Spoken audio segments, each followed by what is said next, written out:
बंदों चरण सरोज गुरु मुद मंडल आगार। जहीं सेवत नर होत हैं भवसागर के पार। ओ साहिब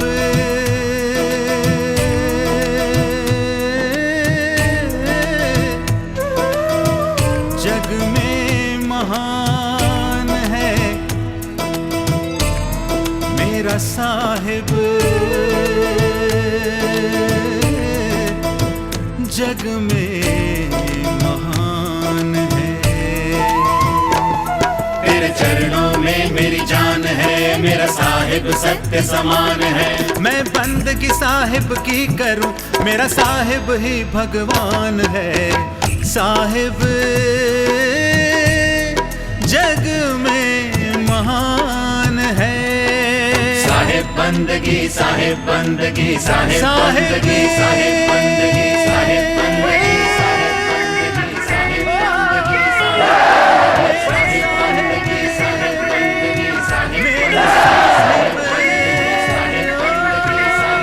बंदगी साहिब मेरा साहिब। पलक पलक में वो दिखलाए जो सपने नहीं देखा, संतों मन का करो विवेका। इस तरह ये उत्पन्न करने वाला मन अर्थात हमारी आत्मा को बंधन में डालने वाला है तो कोई अगर है तो वो है मन। इसलिए साहब वाणी में कह रहे हैं तेरा बैरी कोई नहीं, तेरा बैरी मन। इस मन की सेना बड़ी ज़बरदस्त है। मन ही आहे काल कराला, जीव नचाए करे बेहाला। वाह भाई, यही काल पुरुष है और समझ में ये किसी को भी नहीं आ रहा है।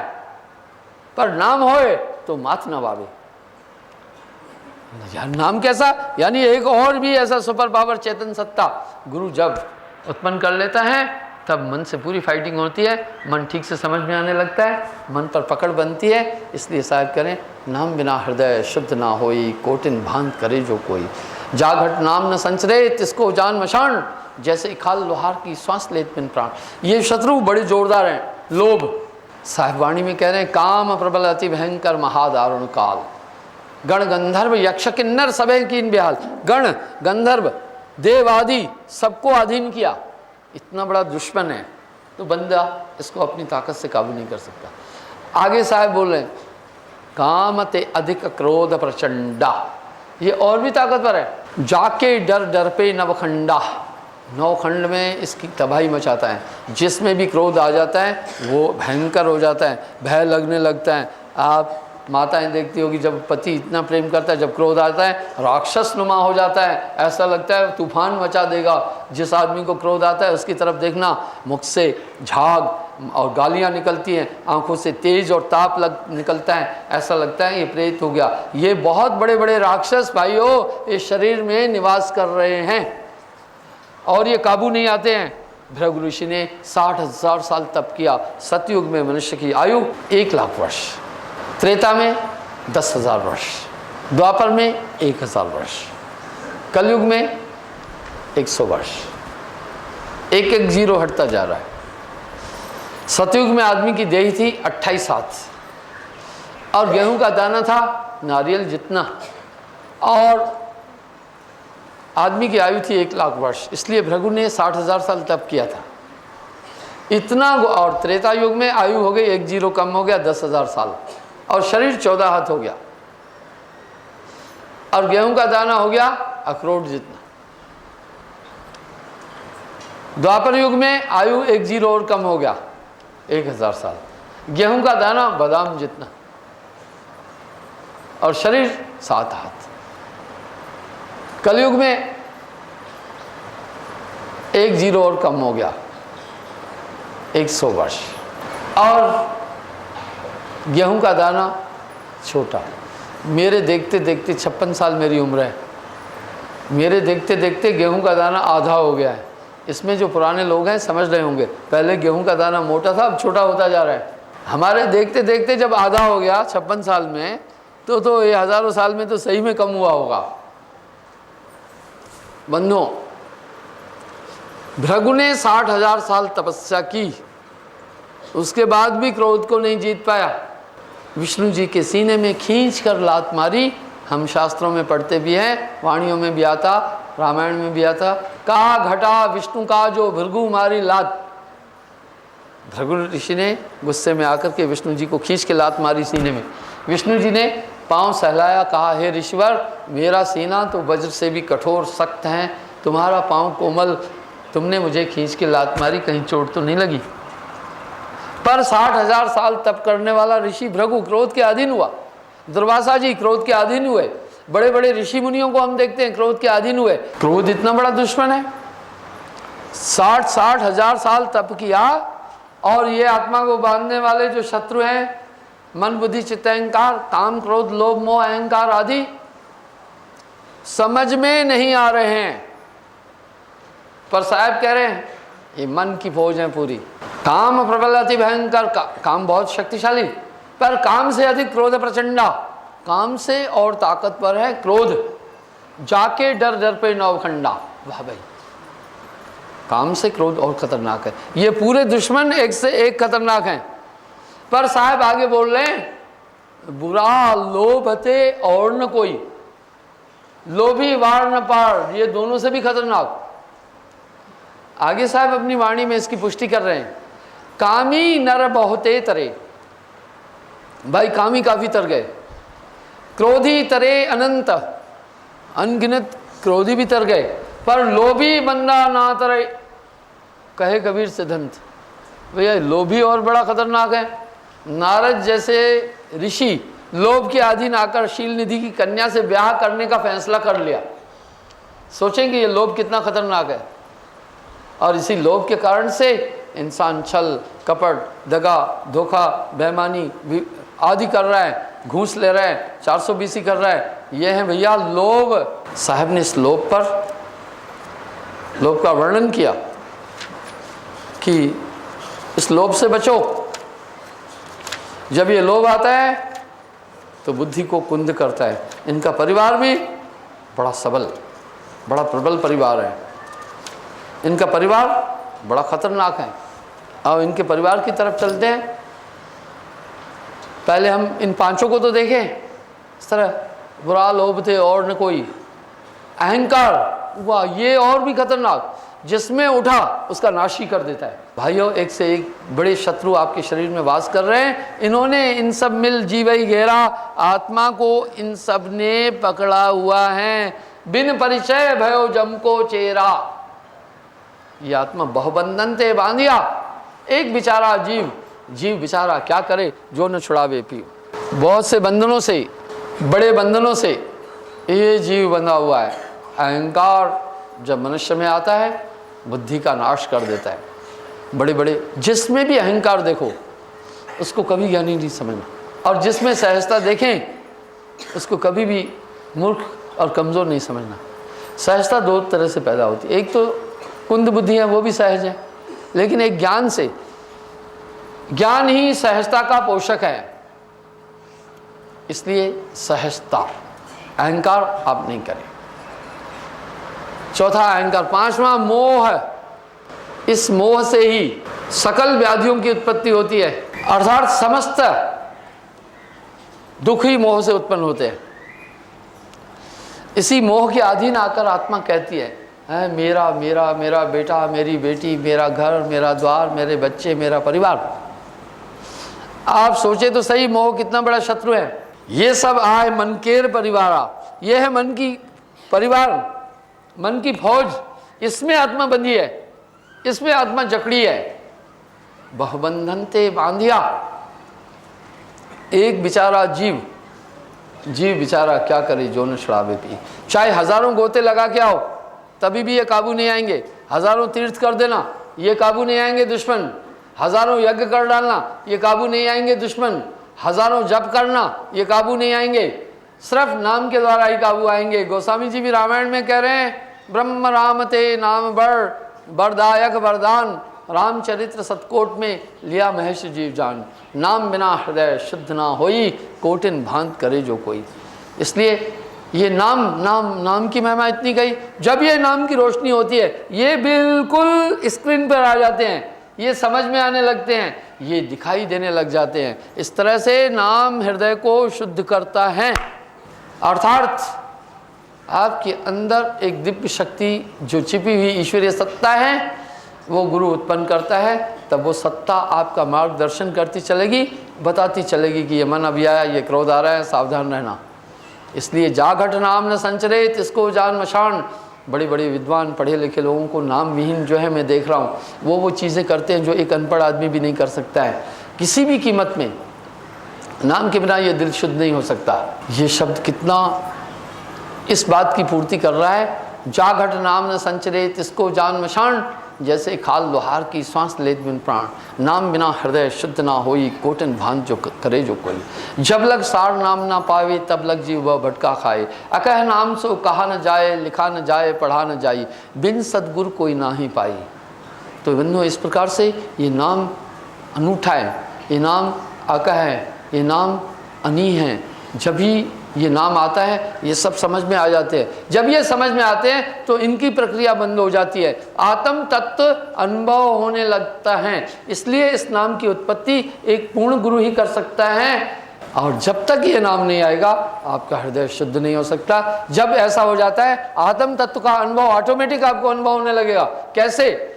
आत्म तत्व आपसे दूर नहीं है, केवल मन बुद्धि चित्त अहंकार और काम क्रोध लोभ मोह अहंकार की प्रक्रियाओं के कारण से आत्म तत्व आच्छादित है। ये कितना भी मन का निग्रह करना फिर वो चंचल हो जाएगा, कितना भी इसको रोकना फिर ये एक्टिवेट हो जाएगा, कितनी भी तपस्या करने जाना फिर भी ये उठ जाएगा। शास्त्रों से इसका प्रमाण मिलता है। घोर तपस्याएं करने के बाद में भी ये काबू नहीं आया। पर साहब वाणी में कह रहे हैं, नाम होए तो माथ नवावे, ना तो ये मन बांध न चावे। शक्ति का बड़ा साहब ने खुलासा दिया। जस नट मरकट को दुख देई, नाना नाच नचावन ले। जैसे बाजीगर बंदर को बड़ा कष्ट देता है, नाना नाच नचाता रहता है, इस तरह इस आत्मा को मन नचा रहा है। ये मन बड़ा पछतोर है। साहब ने स्पष्ट कर दिया, मन ही निरंजन, मन ही ओंकार, मन ही है करतारा। तीन लोक में मन ही का राज, और ये पूरा ब्रह्मांड मन के आदि। मन ही निरंजन, मन ही ओंकार, मन ही है करतार। तेरा बैरी कोई नहीं, तेरा बैरी मन, आपका बैरी भाइयों कोई नहीं है। अगर आपका बैरी इस ब्रह्मांड में है तो आपका बैरी है केवल मन। मन को कोई देख न पाए, नाना नाश दिखाए, मन ही ये मन तरंग में जगत भुलाना। कहत कबीर सुनो भाई साधो, जगत बना है मन से, मेरी बात पर चिंतन करना। इस मन को कोई समझ नहीं पा रहा है। ये कौन सा मन? ये वही मन है क्या जिसकी इच्छाओं की पूर्ति के लिए हम सब क्रियाएं कर रहे हैं? हाँ, मन न भय 10-20 ऊधो, मन न भय 10-20। ये 10-20 मन नहीं है, एक ही मन है। ये मन निराकार मन ही को जानो, मन दिखता नहीं है। ये मन बहुत ताकतवर है। मन आत्मा को भ्रमित कर रहा है, मन जीव को नचा रहा है। मन तरंग में जगत भुलाना, आपको समझ में आएगा। पूरी दुनिया मन तरंग में चल रही। मन ने तरंग की, अभी घूमने चलना, आप घूमने जाते। मन ने तरंग की, ब्याह करना है, आप ब्याह कर लेते। मन ने तरंग की कि अभी फलानी चीज़ खाना है, आप फलानी चीज़ खाने लगते। मन ने तरंग लाई कि अभी फिल्म देखना है, आप देखते। मन तरंग लाया, खुश हुए, आप खुश हो जाते। मन ने तरंग उठाई, नाराज होना, नाराज हो जाते। मन ने क्रोध उत्पन्न किया, आप गुस्सा करने लग जाते हैं। मन बहुत बाजीगर है, पर मन को कोई देख ना पाए, नाना नाश नचाए। ये पूरी दुनिया इस मन तरंग में बही जा रही है। मन बहुत बड़ा वैरी है इस आत्मा का। मन जीव को भरमावे सोई, मन का कहा न कीजिए कोई। ये मन ताकतवर है। पर आगे साहब कह रहे, नाम होए तो माथ नवावे, ना तो ये मन बांध न चावे।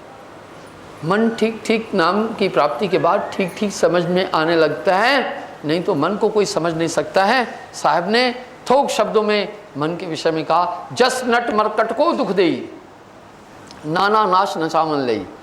जैसे बाजीगर नाना नाच बंदर से नचवाता है, इस तरह आत्मा से मन सभी काम करा रहा है। ये निर्लेप आत्मा मन ही के अधीन आकर चोरियां भी कर रहे हैं, जो भी कर्म मनुष्य कर रहा है इसमें हमारी आत्मा इन्वॉल्व तो हो रही है ना। आत्मा इन्वॉल्व क्यों हो रही है? मन ही के कारण मन की शक्ति ज़्यादा है, आत्मा को घसीट करके ले जाता है। जो भी चाहता है वह बंदर से सब कुछ करा लेता है। इस तरह मन तरंग में जगत भुलाना, ये पूरी दुनिया मन तरंग में भूली हुई है और मन को कोई छीन ना पाए। बड़ी समस्या ये है, मन को कोई भी नहीं समझ पा रहा है। बड़े बड़े विद्वानों को देख रहा हूँ, बुद्धिजीवियों को देख रहा हूँ, सब मन की तरंग में बहे जा रहे हैं। काम क्रोध लोभ मोह आत्मा की वृत्ति कदापि नहीं है, आत्मा निर्लेप है। जब हम उनकी क्रियाओं को देखते हैं तो सब में मानसिकता नजर आती है। कहत कबीर सुनो भाई साधो, जगत बना है मन से। इस तरह से ये पूरा संसार मन तरंग में भूला हुआ है। मन जीव को भरमावे सोई, मन का कहा न कीजे कोई। मन लोभी मन लालची, मन चंचल मन चोर, मन के कहे न चल तू भाई, पलक पलक मन और।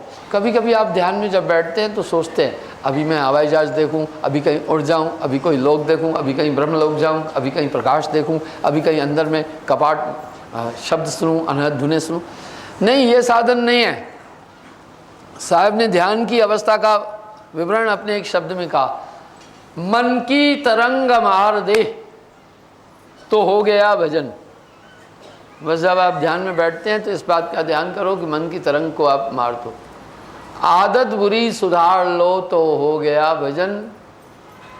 आया है तू कहाँ से और जाना है कहाँ, इतना सा बस विचार लो तो हो गया भजन।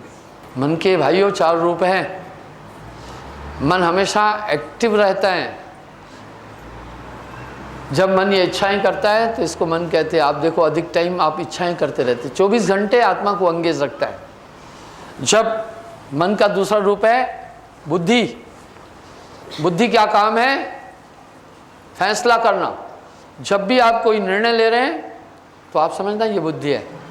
मन का तीसरा रूप है चित्त। जब भी आपको कुछ याद आ रहा है दिमाग में तो समझना ये चित्त है। मन का चौथा रूप है अहंकार, क्रियाएं। जितनी भी आप क्रियाएं कर रहे हैं ये भी आत्मा नहीं है, इनका निग्रह ही ध्यान है। मन इतने अंधकार की गहरी परतों में रहता है कि मन को कोई समझ नहीं पाता है और अंधकार ही मन का पोषक है, अज्ञान मन का पोषक है। जैसे एक मछली गहरे पानी में रहती है वहाँ उसकी सुरक्षा है, मन अज्ञान अवस्था में रहता है। चोर जैसे आप देखना हमेशा अंधकार से प्रेम करता है, क्योंकि चोर अंधकार चोर का पोषक है।